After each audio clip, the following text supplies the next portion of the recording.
Welcome to the first Earthbound live video conversation. This is a video conversation in um, in support of my forthcoming book, but it's about the idea of terraphilia. And for those who don't know me, good morning, Beth. I'm Susan Tweit. I'm a botanist and writer and the creator of Cultivating Terraphilia on Substack. I am a believer that we all need to be connected to our home in nature. And the idea of terraphilia, good morning, Tootie, is that we humans are inextricably and internally at the cellular level connected to this living earth and all the other beings we share it with. So we're going to talk this morning. Stephanie Raffelock and I are going to talk about what terraphilia means to her and a little bit about how we connect to nature as we should be every day in our everyday places. Good morning, Tess. Good morning, Sequoia Bennett. Lovely to have you all here. So I'm Susan Tweit. I'm your host. I should say just a tiny bit more about me, but that's it. I'm a botanist who studies how plants create the landscapes that we live in. And I'm a writer about this earth and our human connection to it. 13 books, soon to be 14. And my conversation guest today and my friend is Stephanie Raffelock, who has this kind of amazing bio. I just want to say she's done things that I wish I had done. Like she went to Naropa University for their program in writing and poetics. So she has a degree in writing and poetics from Naropa, the Buddhist University in Boulder. That's super cool. She's the author of some books with fabulous titles: Creatrix Rising, Unlocking the Power of Midlife Women, which should key you into the fact that her interest is in where we are, those of us who are older than 20-somethings in our lives. And her Substack is called Creative Eldering. She also has the book with one of the best titles I know of, a delightful little book on aging, which is just, how cool is that? How often do we think of aging as delightful? She's written and blogged for lots of publications, including the Aspen Times, which would be over the hill from where I live now, in the Rogue Valley Messenger. What I love about Stephanie is that I know her through another writing group besides Substack, Story Circle Network. What I love about her is that she is a major mystic of the earth, I would say. The other day on her Substack post, she included a photo of an oak leaf from the oak tree in her backyard with the word poet written on it to, I think, remind herself that she is a poet. So, and good morning. More people are joining: Joanna and William and Ea from Denmark. Zoom is frozen. Joanna, as far as I know, that you may want to reset it. You may want to start over again. I'm guessing that's your connection. Can everybody else hear us? Just a little, put something in the chat. Can you all hear?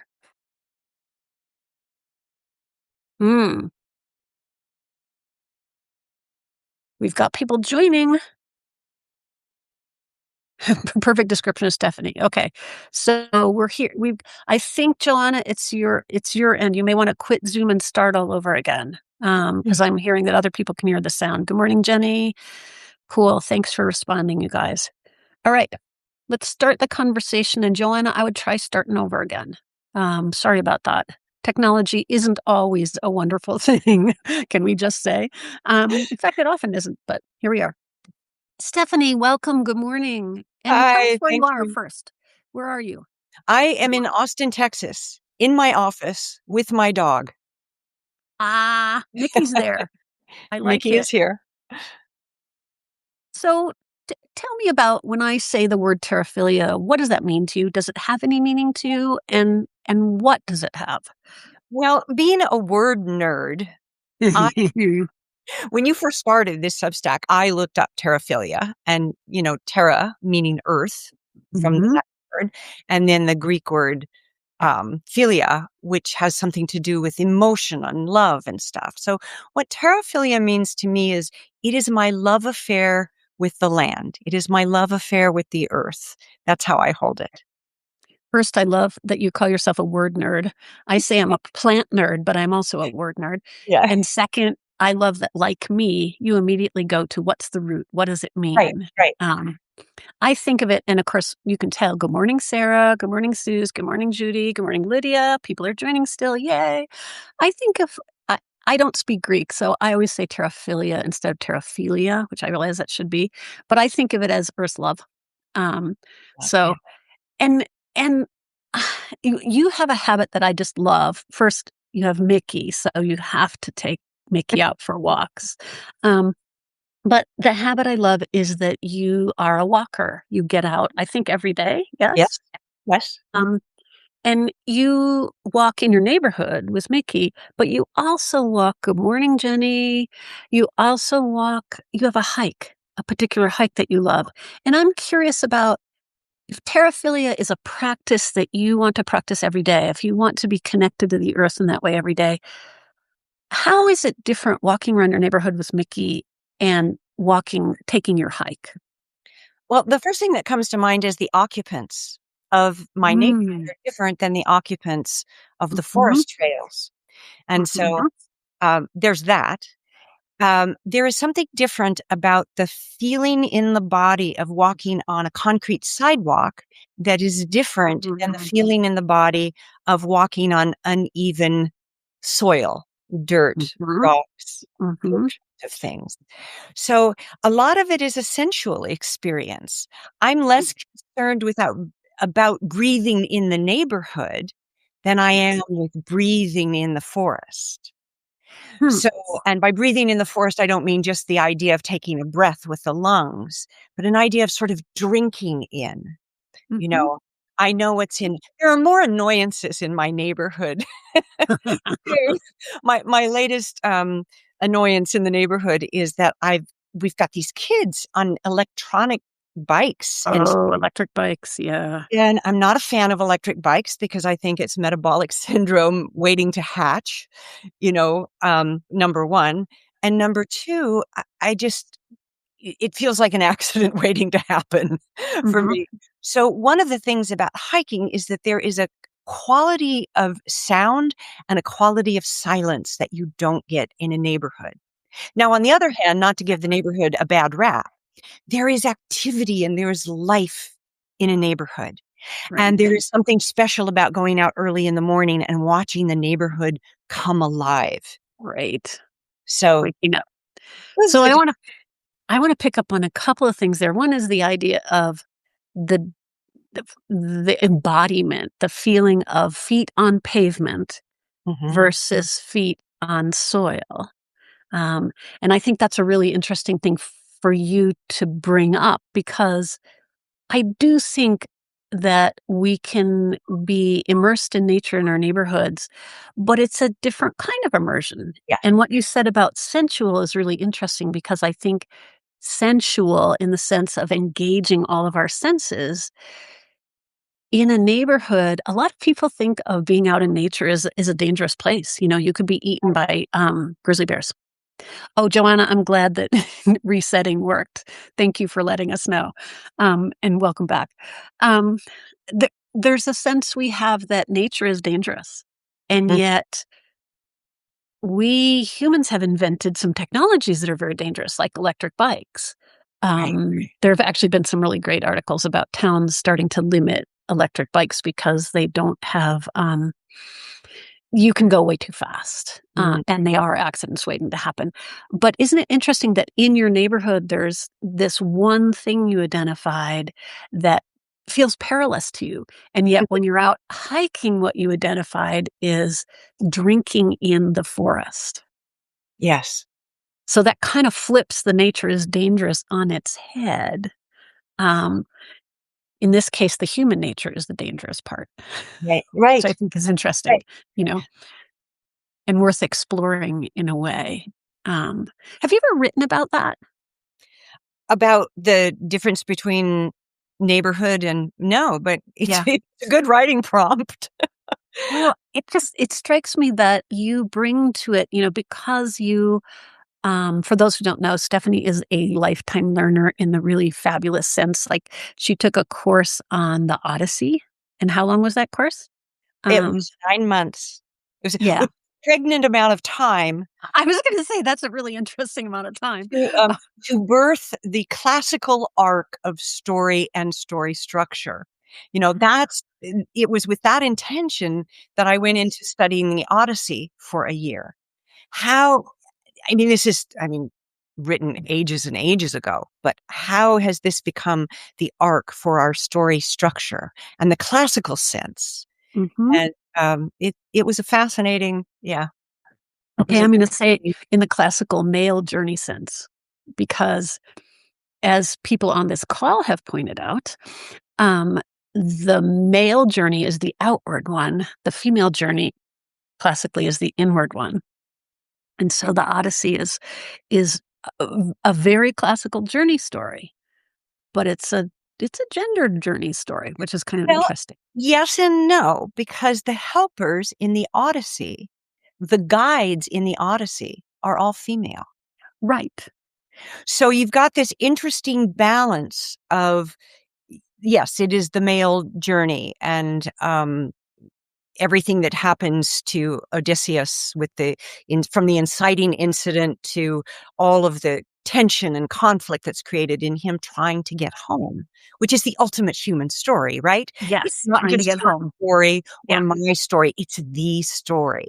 Yes. So, but what was interesting to me was that these women, these goddesses, these spirits kept showing up because he couldn't figure things out. So Which is it's like his inner is his animus in a date written about in a date before there was anima or animus, or right. his inner anima, which is the female anima. And I think of that as almost as if Homer was writing about to be whole, you have to have both the masculine present and the feminine, which Right. takes me back to neighborhood versus hike. Ah, Because there's this sense in which we have to be rooted in where we live, our daily lives, where we work, all that kind of stuff. But we also need to get out on the earth and walk that way too. We also need to encounter nature where there is more peace and quiet, where there is a different sensual experience of nature, where we can breathe the forest or the desert or the ocean or whatever ecosystem in. But we need the company of humans. Very few of us are set up to be islands in ourselves. right. You know, William Blake, no man, I think he was writing about humans, no human is an island. Um, we are all a part of the main. We are all attached to each other.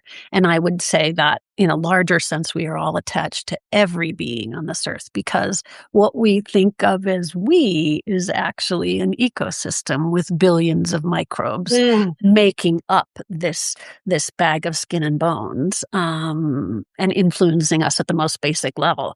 So we are all connected in that sense. And I love this idea of thinking about, what does the walk around the neighborhood give you versus what does the hike in nature give you? Because in a sense, I think of that as the yin and yang of nature exposure of well, I vitamin N. also think that in nature, the veil, that energy that is between us and what creates Mhm.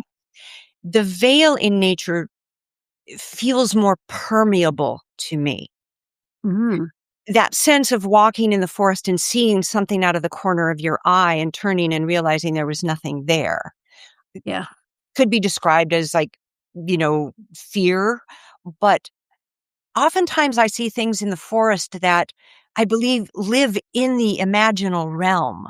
Mm, Um, and it's that imaginal realm that is so interesting to me in being outside. If you've ever seen a big tree and they have that kind of like little arched place underneath where like it looks mhm. an animal should live, I think of those places in the trees as doorways. And Yeah. it's like, what comes from the doorway? And if you have studied oaks, you know that mother oaks communicate with the other trees in the forest. There's always a mother oak. I like to call them grandmother oaks because they truly are grand. Mhm.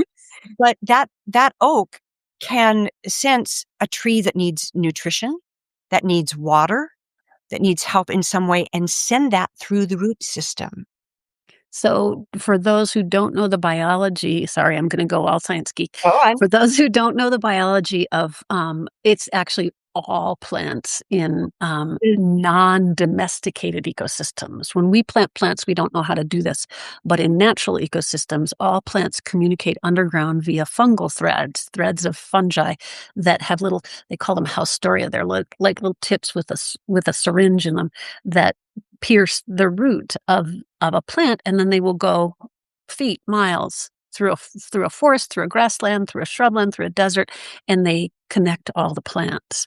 And so, what Stephanie is saying that there are actually hubs, if you want to view this in the human terms, and you've got a internet, and these are the nodes. They're actually older, more experienced plants that sense the traffic on those networks and can preferentially route nutrients and water, and also the other chemicals that plants use to communicate, use to deter grazers from eating them to death, all that kind of stuff. So under that soil that you're walking on when you're out in the forest, but also under the concrete in a city, are all these incredible underground networks where plants are speaking to each other, communicating. When I went to grad school 1,000 years ago, when dinosaurs roamed the earth, if I had said plant communication, I would literally have been droned out of grad school. As it was, I was on sufferance because I'm female, but so I didn't say stuff like that. But now we do talk about plants communicating because plants do communicate with each other in these various ways that don't involve human words. But if you have smelled a rose, you are smelling the rose, sending aromatic chemicals out onto the airstream to literally talk to insects, to talk to other rose plants, to talk to other plants. The fragrances that plants exude are their vocabulary, Yes. which Yeah. always amuses me because we borrow those fragrances for our aftershaves, our Right, candles, our right. lotions, our perfumes, and so we are trailing plants' words through the air, and I always wonder, as we walk by, do the plants go, "You said what? Well, I About mean, my mother?" You know? I love what you said because I was thinking of a metaphor as you were talking about, the root system and how the root system is it, it's everything. It's not one other plant. It's everything. And I think about the deep conversations that we need to have within ourselves and that idea of descent and going inward and going downward as much as we go outward and upward, that's, as above, so below, this wonderful balance. So to me, to my ears, it sounded like this great metaphor for Yeah, this deep rooted right, communication that right. is a soul language that I believe we all crave. Yes. Yes, I think so. And I want to follow up and say there's a fabulous tree in the neighborhood that I lived in before I moved here to my little town in Western Colorado. There's a fabulous old tree. It is an elm. It's an American elm that was planted in Western Colorado and thus escaped Dutch elm disease because there weren't any other elms around to carry it. Um, and it has, as trees do at their base, they where they connect with the soil, the wood will rot and it gets those little openings. Well, someone had made a little fairy door about Oh, 3 inches high, the yeah. curved wood fairy door with a little blue window painted in it, and they had placed, little fairy garden things in front of it. So Oh, every time I walk by this great big old elm and said hello to it, I greet the native plants I pass, the indigenous plants. They're my kin. And I say hello and I thank them for being there. And every time I walk past this big American elm and looked up, this is a 50, 60-foot tall tree in my part of the world, which is very tall because I live in the arid part of the West where trees can't get that tall.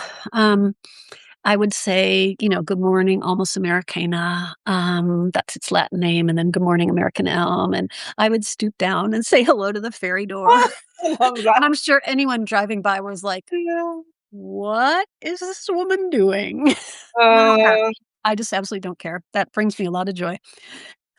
So we this is we could talk forever. You know that, Stephanie. um, Yes, I know, I and want we to One of my aims in these short conversations, one is to keep them from getting too long, so people can easily watch them and rewatch them. But another is to remind us of things we can do in our everyday lives that that that strengthen our terraphilia, that strengthen our connection to this amazingly interrelated, interactive, web together Earth. And so you told me a while ago about something you do that I just think is so charming, so amazing, and so fun. Would you tell us about your habit of collecting rocks and painting them? yes. I'm going to Mm. start with COVID. Oh, good. Okay. In COVID, there was a phenomenon that didn't happen just here in my neighborhood, that happened all over the country. Kids were home from schools, and I began to see in my neighborhood these painted rocks, some with decorations, some with plants, and the kids would stash Big them. rocks? No, Little little, ones? just like little Little rocks, ones? Okay. little rocks. And they would stash them around the neighborhood, and you would see them during COVID.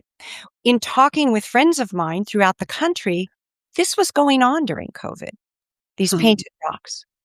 So I called these rocks story stones. Ooh, I like that. And there actually is a phrase, story stones, which I didn't know about at the time, that the Aborigines in Australia use. Right. When you are learning a story, Right. as you memorize one section, you get a little story stone. And then Right. when you memorize the second section, you get another You story get stone. another story stone. Yeah. So, thus the story stones. When my brother and my sister passed away within a year of each other, a few Mm, years back, I mm, these little rocks and I painted their names and their birth yeah. date and their death date, and I kept them in the garden. And then Yeah. sometimes I would bring them into the house and hold on to them because they just made me Yeah. feel like they were still here with me. Yeah. That's a beautiful practice. That same year, I started painting other stones for my garden. And I am not an artist in any stretch of the imagination, although my friend Beth Gaynor, who's on this call, will beg to differ. She believes Beth art is in everyone, and she is. Beth's amazing. Beth is Yes. amazing. Yes. So, I started painting rocks with, uplifting messages, faith, kindness, hope, Mm, joyfulness. And that particular Christmas, my husband and I have always had a habit in our marriage, a ritual of sorts, that on Christmas Day, the big thing for us is to do a big Christmas Day hike. So this year we went out for our hike, and at the last minute, I said, "Let's take the garden stones." So we took all these little rocks that I had painted. There were like a dozen of them, not the rocks of my brother and sister, those right. stayed. Yeah. And we went out on the trail and we stashed them in places. It's I in love a that. little curve of a tree next to a brook. I use non-toxic paint, by the way. Okay. And then we imagined on the way back, what would people think? What would they feel when they picked up a Yeah. stone and look? It's like, look, mommy, I found a stone that says joy. Is that because it's my name? Is that because of my Yeah. delight? So it became a habit. So the second year, which was this past Christmas, we did it again. And this time it was like it was an official ritual. This is what Yeah. we do on Christmas Day. Yeah. We paint rocks with uplifting messages and we share our love, our gifts, because Christmas is about giving, Right. with the world and hope that people find the gifts and relate the phrase or the name to them. To them. Joy, heartfelt kindness, whatever it is. So that's the story of the rocks. I love that because it reminds me that one of the things Jean Malmgren says, a beautiful ritual, and Nightlure says, I collect stray stones, whichever speaks to me. I do that too. I was the kid whose jeans pockets wore through before the jeans wore through because I was always collecting stuff. I have bowls around my house with small stones that have meaning to me. But I love this because it reminds me of what we do as children so freely, and then as adults, we learn to be more dignified and not to be public about these kinds of things, whatever prohibition we pick up as adults. Um, but it reminds me to remind people to be childlike when they're out hiking.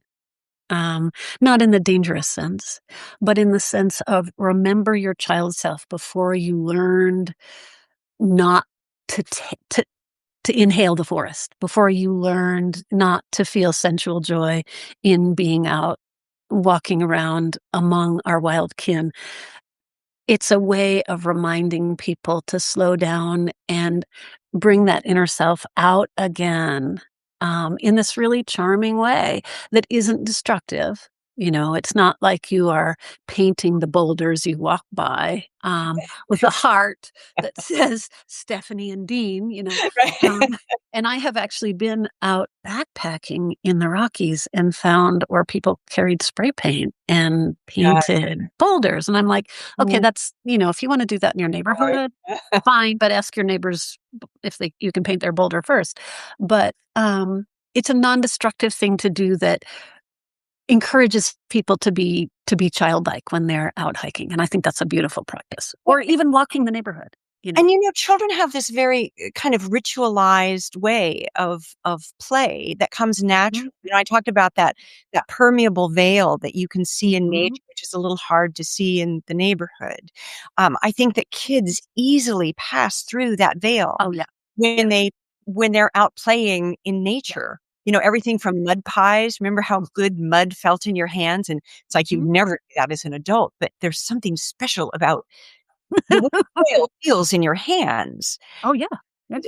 There's something special about when I had my knee surgery, I went and got a twig that had fallen from my oak tree, and I Mm, put it beside my bed because I spent a month there.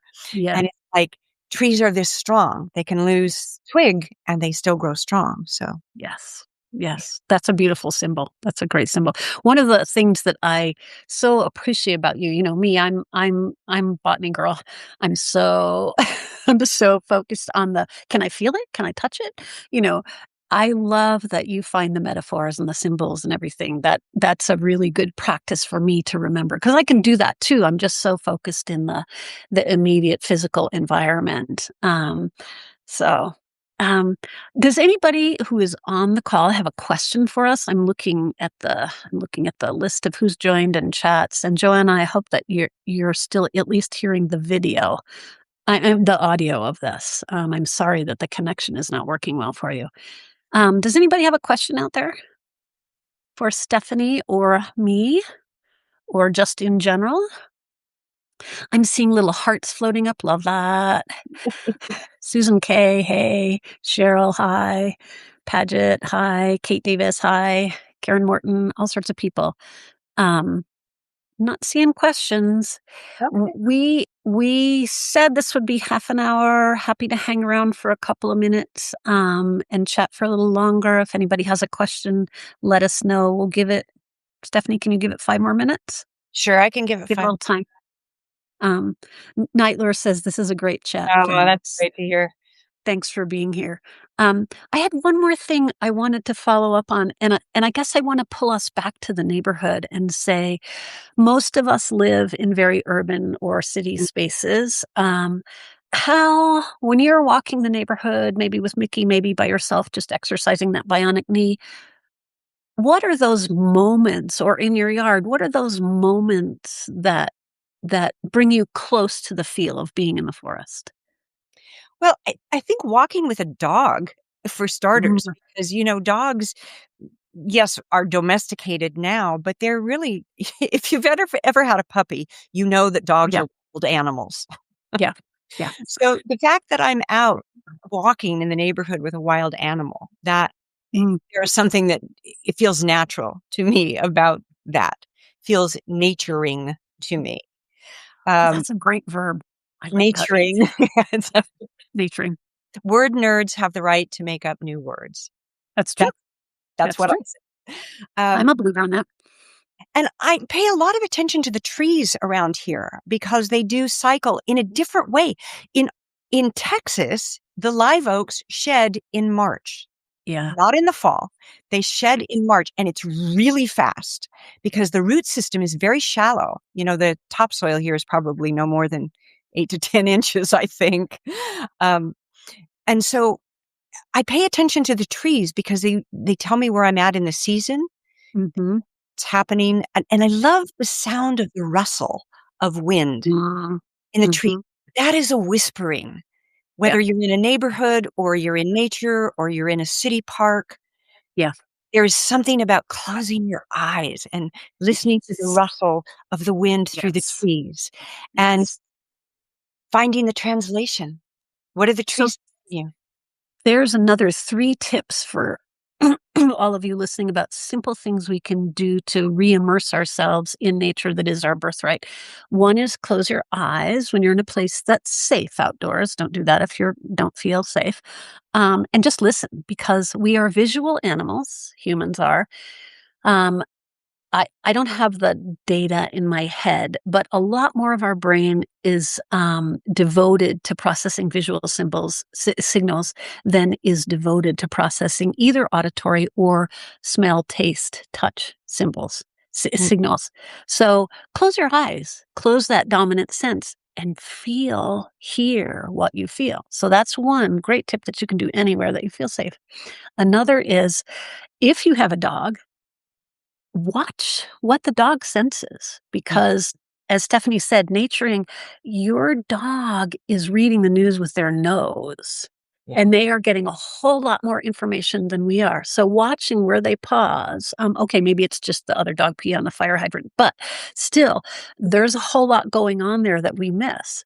And then the third thing is in listening, listen to the sounds, really pay attention to what those sounds are and imagine what they mean. So those are 3 really good tips that you can do to immerse yourself in the world of nature where you are anywhere. Thank you for that. You're welcome. I have one last request. Can we see Mickey? Um, I don't know. Oh, did he go away? No, I'm not sure where he is, if he's under my desk or He abandoned in here. us. He Yes, he abandoned us. Oh, Jean makes a good point. Maybe smells too. Yes, Jean, smells definitely yes. too.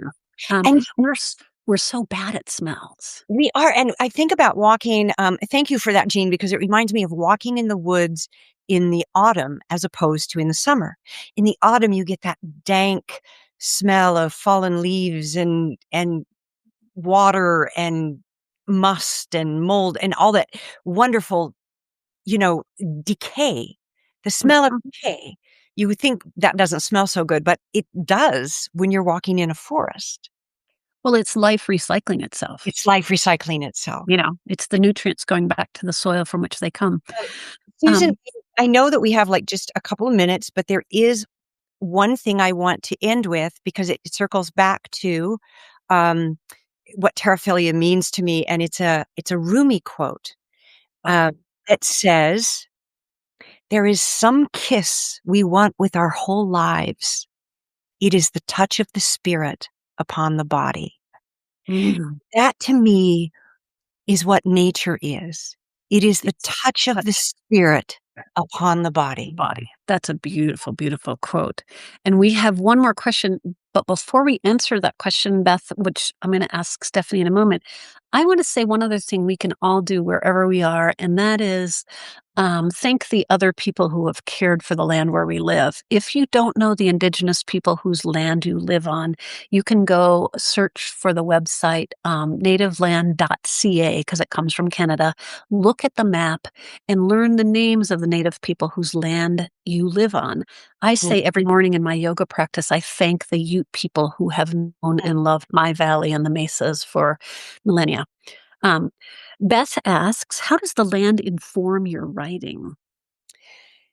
Ever since I was a little girl, I have my experience of God is in the land.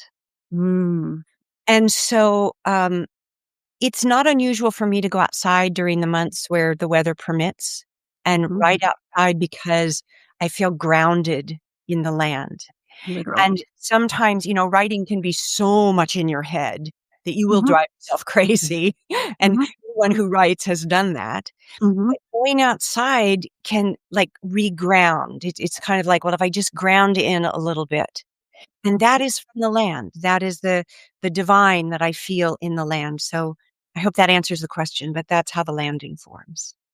That is an That's a beautiful answer, and it's a really lovely way, I think, to close this conversation. We've kind of gone from the walk your dog in the neighborhood to the essence of the sacred in the land, and that to me is why we need to practice our terraphilia. Yeah.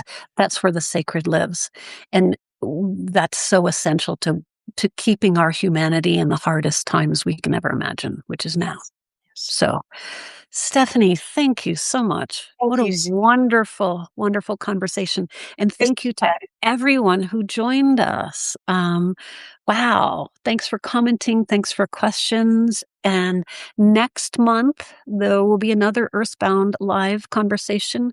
I don't have in my head, sorry, I should, what the date is, but next month is another Earthbound live conversation. There'll be once a month for the foreseeable future because this is so much fun.